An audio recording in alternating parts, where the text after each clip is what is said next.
வணக்கம் ட்ரேடர்ஸ். இன்னைக்கு நம்ம இந்த வீடியோவில் என்ன பார்க்க போறோம்னா, அக்டோபர் 13ஆம் தேதி திங்கட்கிழமை நிஃப்டி, பேங்க் நிஃப்டி மற்றும் சென்செக்ஸ் வந்து என்ன நடக்கிறதுக்கான வாய்ப்பு இருக்கு அப்படிங்கிறத பார்க்க போறோம். அண்ட் இன்னையோட அனாலிசிஸ் கொஞ்சம் முக்கியம். காரணம் என்ன அப்படின்னா, நமக்கு வெள்ளிக்கிழமை மார்க்கெட் க்ளோஸ் ஆகும் போதும் அப்புறம் நம்ம வீக்லி ரிப்போர்ட்டும் சொல்லும் போது இருந்த மார்க்கெட்டோட சுச்சுவேஷன்ஸ் வேற, இப்போ இருக்கிற மார்க்கெட்டோட சுச்சுவேஷன்ஸ் வேற. ஸோ அப்படிங்கிறனால இன்னைக்கு வந்து மார்க்கெட்டில் ஒரு டிஃப்ரெண்ட்டாக நடக்கிறதுக்கான சான்சஸ் நமக்கு இருக்கு. ஸோ அப்படிங்கிறனால நமக்கு வந்து கிஃப்ட் நிஃப்டி டேட்டாவை ஃபர்ஸ்ட் நம்ம அனலைஸ் பண்ணுவோம். So gift Nifty data downfall ஆயிருக்கு.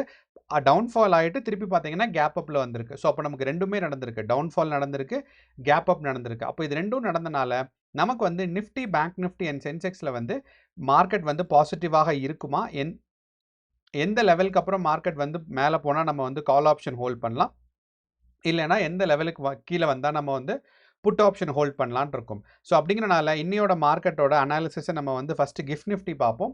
அண்ட் கிஃப்ட் நிஃப்டியை தொடர்ந்து பார்த்தீங்கன்னா நம்ம வந்து நிஃப்டி, பேங்க் நிஃப்டி அண்ட் சென்செக்ஸில் முக்கியமான ப்ரைஸ் லெவல்ஸ் என்னென்ன இருக்குது, ஸோ எது வந்து நோ ட்ரேட் ஜோன், அதுக்கப்புறம் எங்கே போனால் நம்ம call option and put option hold பண்ணுறது அப்படிங்கிறத நம்ம டீட்டெயிலாக பார்ப்போம். அண்ட் இதை தொடர்ந்து பார்த்தீங்கன்னா நம்ம வந்து ஓப்பன் இன்ட்ரெஸ்ட் டேட்டா பார்க்க மாட்டோம். நம்ம வந்து யூஎஸ் மார்க்கெட்டை பார்ப்போம். ஸோ யூஎஸ் மார்க்கெட்டை பார்க்கும்போது யூஎஸ் மார்க்கெட் ரொம்பவே வித்தியாசமாக நமக்கு வந்து போன வாரம் வெள்ளிக்கிழமை, அதாவது யூஎஸ் மார்க்கெட்டோட வெள்ளிக்கிழமை என்ன நடந்துச்சுன்னா நம்ம மார்க்கெட் க்ளோஸ் ஆனதுக்கு அப்புறம் தான். ஸோ அப்போ அதோட எஃபெக்ட் வந்து நமக்கு இன்னைக்கு இந்தியன் மார்க்கெட்டில் இருக்கிறதுக்கான சான்சஸ் இருக்கா அப்படிங்கிறத டிஸ்கஸ் பண்ணுவோம். அப்போது நம்ம US market, GIFT Nifty and நிஃப்டியோட ப்ரைஸ் ஆக்ஷன்ஸ், ஸோ இதெல்லாம் பார்க்கும்போது நமக்கு ஒரு அண்டர்ஸ்டாண்டிங் டெவலப் ஆகும். ஸோ இன்றைக்கி உங்களுக்கு strategy and no trade zones and எதுக்கு மேலே வந்தால் ட்ரேட் எடுக்கலாம் அப்படிங்கிறத நமக்கு கிளியராக சொல்லலாம். ஓகே, வாங்க இப்போ நம்ம வீடியோக்குள்ளே போகலாம். அப்போ நம்ம கிஃப்ட் நிஃப்டி பார்த்தோம் அப்படின்னா நமக்கு வந்து யூஎஸ் மார்க்கெட் வந்து பயங்கரமான டவுன்ஃபால் இருந்துச்சு. அது நமக்கு நல்லா தெரியும். என்ன அப்படின்னா வெள்ளிக்கிழமை யூஎஸ் மார்க்கெட் வந்து ஸ்ட்ராங்கான ஒரு ஸ்டீப்பான டவுன்ஃபால். அண்ட் யூஎஸ் மார்க்கெட்டில் 3 முக்கியமான இண்டெக்ஸஸ் இருக்குது. ஒன்று வந்து S&P 500, அடுத்து வந்து பார்த்தீங்கன்னா நமக்கு நாஸ்டாக்கோட காம்போசிட் இண்டெக்ஸ்னு சொல்லுவாங்க அது, அடுத்து வந்து டவ் ஜான்ஸ் இண்டஸ்ட்ரியல் ஆவரேஜ். அப்போ இது மூணுலையும் பார்த்தோம்னா நமக்கு டவ் ஜான்ஸ் இண்டஸ்ட்ரியல் ஆவரேஜ் வந்து ஆல்மோஸ்ட் க்ளோஸ் டு நமக்கு வந்து ஒரு 2.3% மார்க்கெட் வந்து கீழே விழுந்துருந்துச்சு. அதே மாதிரி அதுவும் ஸ்ட்ரைட் டவுன்ஃபால், அதாவது மார்க்கெட்டில் வந்து இவ்வளோ ஒரு ஸ்ட்ராங்கான டவுன்ஃபால் வரல. அதுக்கு காரணம் வந்து யூஎஸ் எக்கானமி ரொம்பவே வீக்காக தான் இருக்குது அண்ட் மார்க்கெட் அதனால தான் டவுன்ஃபால் ஆகிட்டு இருக்கு யூஎஸ் மார்க்கெட். அண்ட் பாண்ட்ஸ் எல்லாம் பார்த்தீங்கன்னா கவர்மெண்ட் பாண்ட்ஸாக இருக்கட்டும், ப்ரைவேட் செக்டர் பாண்ட்ஸாக இருக்கட்டும், அதோட ஆக்சுவல் வேல்யூவை விட பல மடங்கு கீழே தான் ட்ரேட் ஆகிட்டு இருக்கு. ஸோ இப்போ நாஸ்டாக்கும் பார்த்தீங்கன்னா நமக்கு ஒரு 3.7% மார்க்கெட் வந்து ஒரு டவுன்ஃபால் இருந்துச்சு. அது கூடவே பார்த்தீங்கன்னா S&P 500, S&Pயும் பார்த்தீங்கன்னா நமக்கு ஒரு 3%. அப்போது ஒரு ஆவரேஜாக பார்த்தோம்னா நமக்கு S&P 500, நாஸ்டாக்கு, அதுக்கப்புறம் நம்மளோட Dow Jones industrial average, so average பார்க்கும்போது ஒரு 3% மார்க்கெட் வந்து கீழே விழுந்துருந்துச்சு அப்படிங்கிறத நம்ம சொல்லலாம். அப்போது நிஃப்டி 50ல் இன்கேஸ் நமக்கு இதே 3% ட்ராப் டவுன் ஆகுது அப்படின்னா மார்க்கெட் எது வரைக்கும் ட்ராப் டவுன் ஆகலாம் அப்படின்னா மார்க்கெட் வந்து பயங்கரமாக லைக் 24,000லேருந்து மார்க்கெட் வந்து ஒரு 23,000 வரைக்கும் மார்க்கெட் வந்து டவுன்ஃபால் ஆகலாம். ஸோ இதுதான் பார்த்தீங்கன்னா ஏறக்குறைய ஒரு 3%க்கான ஒரு டவுன்ஃபாலாக இருக்கும். ஸோ 24,600 வரைக்கும் டவுன்ஃபால்.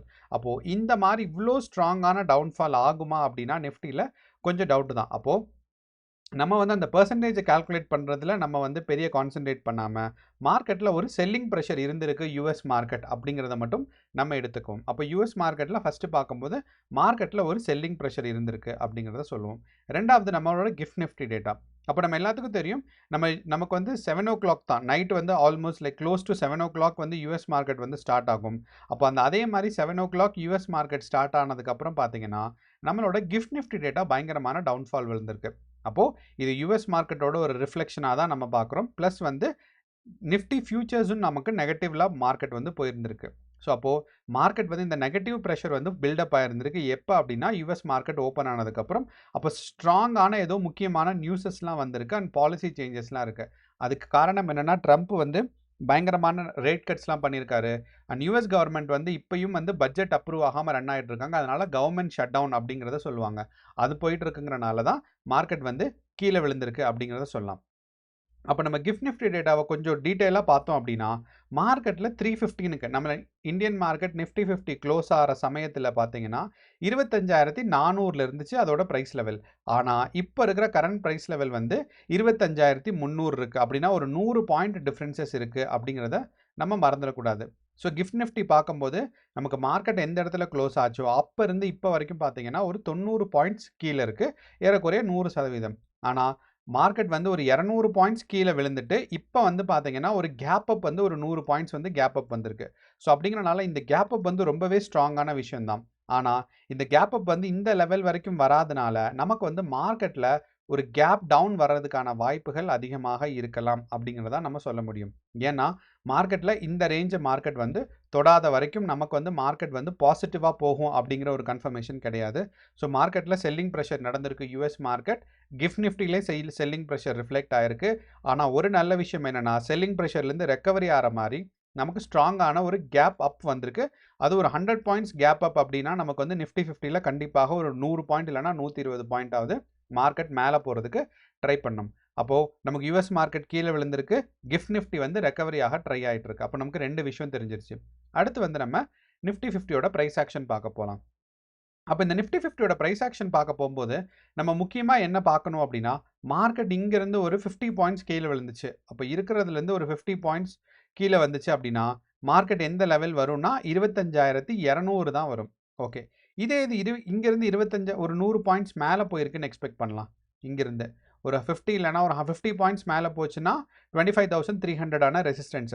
ஸோ அப்ப இருக்கிற பிரைஸ்ல இருந்து மார்க்கெட் அட் த மனி இப்ப இருக்கிற பிரைஸ்ல இருந்து மேல போச்சுன்னா ஒரு 50 பாயிண்ட்ஸ், கீழ வந்துச்சுன்னா 50 பாயிண்ட்ஸ். ஸோ அப்ப இந்த 100 பாயிண்ட்ஸ் தான் பார்த்தீங்கன்னா, நோ ட்ரேட் ஜோன். ஸோ அப்ப இந்த இடத்துல நமக்கு மார்க்கெட்டோட டைரக்ஷன் கிளியராக தெரியாது. அப்போ நமக்கு நிஃப்டி ஓப்பன் ஆகும்போது கேப் அப் வர்றதுக்கான வாய்ப்புகள் கம்மி. பட் கேப் அப் வந்து இந்த 25,300 கிராஸ் ஆயிருச்சு அப்படின்னா, மார்க்கெட் வந்து ஸ்ட்ராங்கா மார்க்கெட் புஷ் அப் ஆகி 25,450ம் 25,600ம் இந்த வாரம் போறதுக்கான வாய்ப்புகள் இருக்கு. அப்போ இன்ட்ராடே நம்ம கான்சன்ட்ரேட் பண்ணோம்னா 25,450 இந்த 25,300 கிராஸ் ஆயிருச்சு அப்படின்னா 25,450. ஆனா நமக்கு வந்து யுஎஸ் மார்க்கெட் டவுன் சைட் போயிருந்திருக்கு. கிஃப்ட் நிஃப்டியும் டவுன் சைட் போயிருந்திருக்கு. ஸோ அப்படிங்கிறனால ஒரு 50 பாயிண்ட்ஸ் கேப் டவுன் ஓப்பன் ஆயிடுச்சுன்னு வச்சுக்குவோம். அப்போ இந்த 50 பாயிண்ட்ஸ் கேப் டவுன் ஓப்பன் ஆயிட்டு மார்க்கெட் இங்கிருந்து ஒரு 3 கேண்டில் கீழே வந்துச்சுன்னா அப்படியே கடகடன்னு 25,000 வரைக்கும் வரும். ஸோ இன்னையோட நிலைமை வந்து ரொம்பவே காம்ப்ளிகேட்டடாக இருக்குது. என்ன அப்படின்னா நம்மளால கிளியராக சொல்ல முடியல. மார்க்கெட் வந்து ஸ்ட்ராங்கான டவுன்ஃபால் வந்திருக்கு கிஃப்ட் நிஃப்டியில். அதுக்கப்புறம் கேப் அப் வந்திருக்கு. அப்போ இந்த கேப் அப்னால நமக்கு நிஃப்டி 50ல கேப் அப் வருமா அப்படின்னா சந்தேகம் தான். காரணம் என்ன அப்படின்னா நமக்கு வந்து நம்மளோட நேத்து வெள்ளிக்கிழமை அதாவது போன ட்ரேடிங் செஷன் வெள்ளிக்கிழமையிலிருந்து மார்க்கெட் க்ளோஸ் ஆகும்போது பார்த்தீங்கன்னா, நமக்கு வந்து இப்போதைய பிரைஸ் வந்து கம்மியா தான் இருக்கு. ஸோ அப்படிங்கிறனால இப்ப வந்து ஒரு கேப் டவுன் சிச்சுவேஷன் தான் நம்ம சொல்லலாம். அப்போ கேப் டவுன், கேப் அப் அப்படிங்கிறது நடக்கிறதுக்கான சான்சஸ் இருக்கு. ஆனா மார்க்கெட்ல நம்மளால கிளியரான டைரக்ஷன் இப்போதைய கிஃப்ட் நிஃப்டி டேட்டா வச்சு நம்மளால சொல்ல முடியாது. ஆனா மார்க்கெட்ல நம்ம எக்ஸ்பெக்ட் பண்றது என்னன்னா 25,300ம் 25,200ம். ஸோ அப்ப இது 2 சைட்லேருந்து மார்க்கெட் எந்த பக்கம் புஷ் அப் ஆகுதோ, எந்த பக்கம் மார்க்கெட் வந்து மேலே சஸ்டெயின் ஆகுதோ அந்த டைரக்ஷன் போகும். ஸோ என்னோட ஒரு இண்டிகேஷன் என்ன சொல்லுதுன்னா, நமக்கு வந்து குளோபல் இண்டிகேஷன் ரொம்ப கிளியராக பார்க்குதும். இது வந்து யாராக இருந்தாலும் ரொம்ப கிளியராக சொல்லிடுவாங்க. யுஎஸ் மார்க்கெட் கீழே விழுந்திருக்கு, கிஃப்ட் நிஃப்டி கீழே விழுந்திருக்குன்னு. அப்போ இந்த மாதிரி இவ்வளோ ஈஸியாக நமக்கு தெரியும் போது மார்க்கெட் பார்த்தீங்கன்னா ஆப்போசிட் டைரக்ஷனில் புஷ் அப் ஆகும். ஸோ அப்படிங்கிறனால நமக்கு வந்து 25,300 தான் நான் எக்ஸ்பெக்ட் பண்ணுறது. பட் நமக்கு சொல்ல முடியாது, மார்க்கெட் கீழேயும் விழலாம். ஸோ அப்போது இந்த ப்ரைஸை கீழே கிராஸ் ஆச்சுன்னா நமக்கு வந்து 25,000 புட் ஆப்ஷன் ஹோல்ட் பண்ணலாம் ஆப்ஷன் பையர்ஸ்க்கு. அதே மாதிரி 25,300 பக்கம் ஆப்ஷன் பையர்ஸாக நீங்கள் இருந்தீங்கன்னா அடுத்த டார்கெட் வந்து 25,450 நம்ம ஹோல்ட் பண்ணலாம். ஸோ அப்படிங்கிறனால இந்த 4 பிரைஸ் தான் நமக்கு நிஃப்டி 50ல இப்போதைய இருக்கிற சிச்சுவேஷன் வச்சு பார்க்கும்போது இருக்கிற முக்கியமான ரெசிஸ்டன்ஸ். ஆனால் ஸோ அப்படிங்கிறனால நமக்கு வந்து அதுக்கு தகுந்த மாதிரி நம்ம வந்து பொசிஷன்ஸ் எடுக்கணும். ஆனால் நம்ம வந்து மற்ற இண்டிகேட்டர்ஸ் அண்ட் எல்லாம் வச்சு பார்த்தோம்னா மார்க்கெட் வந்து பாசிட்டிவாக தான் இருக்குது. பட் நம்மளோட நியூஸு, யுஎஸ் மார்க்கெட் இதெல்லாம் நமக்கு சொல்கிறது மார்க்கெட் கீழே வர்றதுக்காக வாய்ப்பு இருக்குது அப்படிங்கிறது தான். ஸோ இது நம்ம ஞாபகம் வச்சுக்கலாம். அடுத்து வந்து பார்த்தீங்கன்னா நம்மளோட சென்செக்ஸ் அண்ட் நான் ஏன் ஓப்பன் இன்ட்ரெஸ்ட் டேட்டா யூஸ்வலாக நம்ம டிஸ்கஸ் பண்ணுவோம்.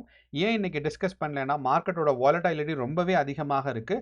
ஸோ அப்போ வந்து மார்க்கெட்டோட ஃப்ளக்சுவேஷன் அதிகமாக இருக்குங்கிறனால ஓப்பன் இன்ட்ரெஸ்ட் டேட்டா வேலிட் ஆகாது. ஸோ அந்த ஒரு காரணத்தினால தான் நம்ம வந்து ஓப்பன் இன்ட்ரெஸ்ட் டேட்டாவை நமக்கு இன்றைக்கி பார்க்கல. அடுத்து வந்து பார்த்தீங்கன்னா நம்மளோட S&P 500. அப்போ இந்த S&P 500ல நம்ம முக்கியமாக பார்க்க வேண்டியது என்னன்னு பார்த்தீங்கன்னா 2 முக்கியமான ஜோன்ஸ். ஒன்று வந்து பார்த்தீங்கன்னா இந்த ஜோன், அதாவது 81,100ங்கிற அந்த ஜோன், லைக் இந்த ஜோன் 82,100 82,100ங்கிற ஒரு முக்கியமான ஜோனும், அதே மாதிரி மார்க்கெட்டை மேலே பார்த்தோம் அப்படின்னா 82,500. ஸோ 82,500க்கு மேலே இன்னைக்கு நிஃப்டி சென்செக்ஸ் சஸ்டெயின் ஆச்சு அப்படின்னா சென்செக்ஸ் வந்து அடுத்த ஒரு ரெசிஸ்டன்ஸான 83,400 வரைக்கும் புஷ் ஆகும். அப்படி இல்லைன்னா நல்ல ஸ்ட்ரென்த் இருந்துச்சுன்னா 84,000 வரைக்கும் புஷ் ஆகும். அப்போது 82,500 தான் நமக்கு முக்கியமான ரெசிஸ்டன்ஸ் பாயிண்ட் சென்செக்ஸை பொறுத்தளவு. அதே இது நமக்கு வந்து சென்செக்ஸில் வந்து ஒரு கேப் டவுன் ஃபார்ம் ஆகி மார்க்கெட் டவுன் சைட் புஷ் ஆச்சு அப்படின்னா மார்க்கெட் வந்து 82,100 வரைக்கும் மார்க்கெட் டவுன் சைட் புஷ் ஆகி இந்த ஒரு ரெசிஸ்டன்ஸை பிரேக் அவுட் ஆயிடுச்சுன்னா மார்க்கெட் வந்து கீழே போகிறதுக்கான சான்சஸ் இருக்குது. அப்போது நம்ம என்ன சொல்கிறோன்னா இந்த ஜோன் வந்து ரொம்பவே கிரிட்டிக்கலான ஜோன். இந்த இடத்துல நீங்கள் ஹோல்டோ இல்லைனா பொசிஷனோ நீங்கள் எடுத்தீங்க அப்படின்னா நீங்கள் வந்து ரொம்ப கேர்ஃபுல்லாக தான் இருக்கணும். ஸோ அப்படிங்கிறனால இந்த 2 டைம் ஃப்ரேம், அதாவது இந்த 2 முக்கியமான ரெசிஸ்டன்ஸ் அண்ட் சப்போர்ட்ஸ்க்கு மேலே நீங்கள் பொசிஷன் எடுத்தீங்க அப்படின்னா தான் நமக்கு வந்து கிளியரான மார்க்கெட் வந்து டைரக்ஷன்ஸ் கெஸ் பண்ண முடியும். ஸோ அப்படிங்கிறனால இந்த இடத்துல பொசிஷன் எடுத்துகிட்டு நான் வந்து ப்ராஃபிட் வர முடியல அப்படிங்கிறத நீங்கள் யோசிக்காமல் கரெக்டாக வெயிட் பண்ணி மார்க்கெட் ஒன்றா மேலே கிராஸ் ஆக வெயிட் பண்ணும், அப்படி இல்லைன்னா கீழே கிராஸ் ஆக வெயிட் பண்ணி பொசிஷன் எடுக்கலாம். அப்போ சென்செக்ஸை பொறுத்தளவு நமக்கு வந்து 82,150யும் அதே மாதிரி 82,500 தான். ஸோ நான் எழுதிடுறேன். ஸோ 82,500ங்கிறது 82,000 கரெக்டாக ப்ரைஸ் பார்க்கணும் அப்படின்னா 82,590. ஸோ நான் 82,600 அப்படிங்கிறத எழுதிடுறேன். அப்போது சென்செக்ஸை பொறுத்தளவு 82,600 வந்து முக்கியமான ரெசிஸ்டன்ஸும், அதே மாதிரி நமக்கு வந்து மார்க்கெட் டவுன்ஃபால் ஆகணும் அப்படின்னு எதிர்பார்த்தோம்னா 82,150 தான் மார்க்கெட் வந்து டவுன்ஃபால் ஆகிறதுக்கு. ஸோ இது ரெண்டும் முக்கியமான ப்ரைஸ். அங்கேருந்து மார்க்கெட் வந்து டார்கெட் புஷ் ஆகணும் அப்படின்னா 83,400 வரைக்கும் மார்க்கெட் வந்து புஷ் ஆகும் ஃபஸ்ட்டு டார்கெட். அதே மாதிரி நம்ம புட் சைடு வந்து டார்கெட் பார்த்தோம் அப்படின்னா இந்த ஒரு பொசிஷன்ஸை 82,150 கிராஸ் ஆயிடுச்சு அப்படின்னா புட் சைடு வந்து பார்க்கும்போது 81,200 வரைக்கும் மார்க்கெட் வந்து புஷ் டவுன் ஆகும். ஸோ அப்போ சென்செக்ஸை பொறுத்தல இதுதான் 4 முக்கியமான பாயிண்ட்ஸ் அண்ட் முக்கியமான ப்ரைஸ் லெவல்ஸ் அப்படிங்கிறத நம்ம கவனிக்கலாம். அண்ட் நல்லா இன்றைக்கி ஞாபகம் வச்சுக்கோங்க, மார்க்கெட் வந்து ரொம்பவே அன்சர்டனிட்டியாக இருக்குது. நிறையா ஸ்டாக் ரிசல்ட்ஸ் வரப்போகுது. யூஎஸ் மார்க்கெட் டவுனாக இருக்குது, கிஃப்ட் நிஃப்டி டவுனாக இருக்குது, வாலடைலிட்டி அதிகங்கிறனால உங்களுக்கு கரெக்டான ட்ரேட் வரலைன்னா நீங்கள் வந்து பொசிஷன்ஸ் எடுக்க வேண்டாங்கிறதான் முக்கியமான அட்வைஸாக நான் சொல்லுவேன். அடுத்து வந்து பார்த்தீங்கன்னா நம்மளோட பேங்க் நிஃப்டி.